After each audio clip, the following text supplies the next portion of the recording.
This is where it started, right here. It was some students from Oberlin College 10 years ago. We're celebrating our 10th anniversary, as a matter of fact. They decided that why not grow food here that can be eaten at Oberlin College. And so they started a couple of gardens here, and this property was commodity. It was all corn and soy, so we've got some really bad soil. But we started using vermicomposting and putting food waste back into the soil so the worms would eat it and create soil for us. And 10 years later, we have a pretty wonderful farm here in George Jones Farm.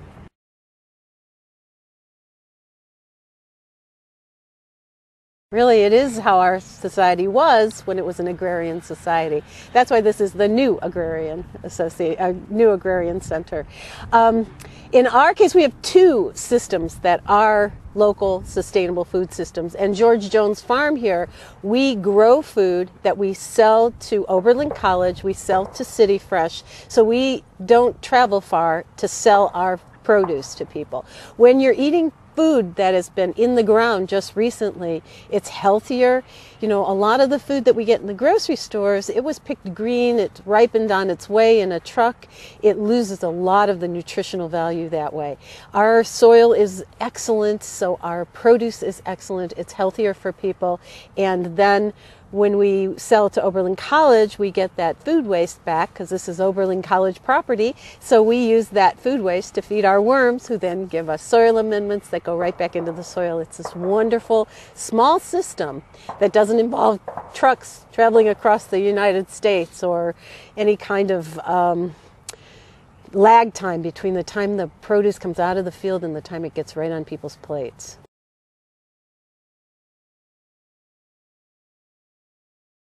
You know, there was a food conference in Cleveland in 2003, and that's where our founding executive director, Brad Massey, met with some folks, and through the OSU extension, they put their heads together, came up with the concept of bringing food from local farmers into the food deserts of the city of Cleveland.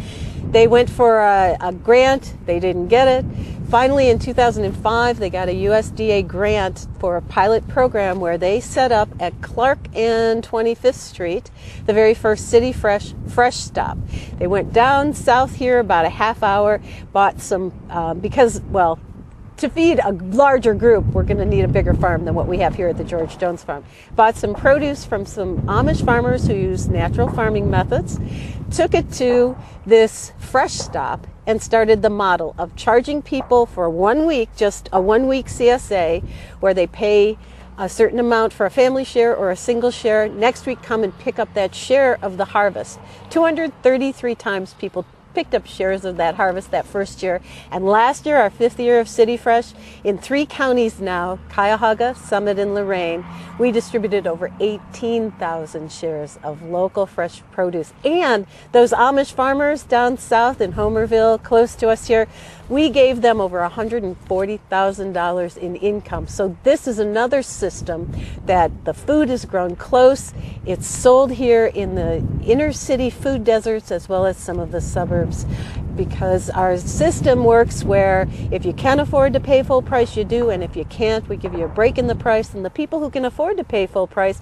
are actually subsidizing the people who can't. So it's this wonderful self-contained system where not only are people getting great, excellent fresh produce, they're also participating in social justice. They're making sure that the folks who live in the food deserts, who only have the options of fast food or corner store food, they get the option of local food that's affordable.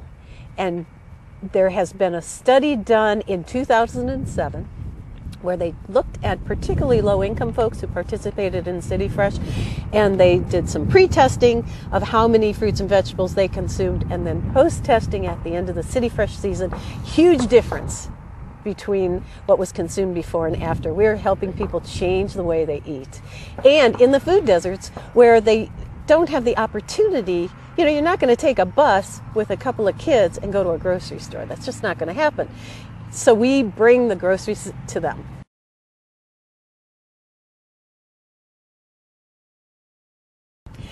Well, again, Brad Massey, who was the founding director of the NAC, He now has founded Neo Food Web, and on that website, we're using that as our video portal. Anything that we document through videotape, classes we've done. For example, we just did a wonderful class in something called IMOs, Indigenous Microorganisms, where in that class we learned how to take the good bacteria that's in our soil and create abundance of it so that we could put it back in our soil and it'll make our harvest even more plentiful. Those classes are on the Neo Food Web. So we're taking advantage of that opportunity to share what we do through the video of social media. It's wonderful.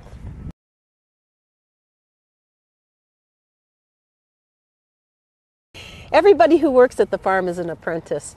We have the Oberlin College pays for a couple of students to work here full time. They live in a farmhouse we have on the other side of our property in the summer and work here full time, and in many cases learn that they don't really want to be farmers.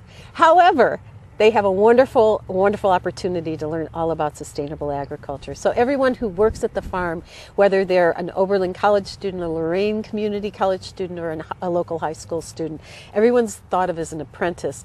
And we don't just hand tasks to people. We explain what we're doing, we empower them to make decisions, and circle back around to make sure that the task has been completed.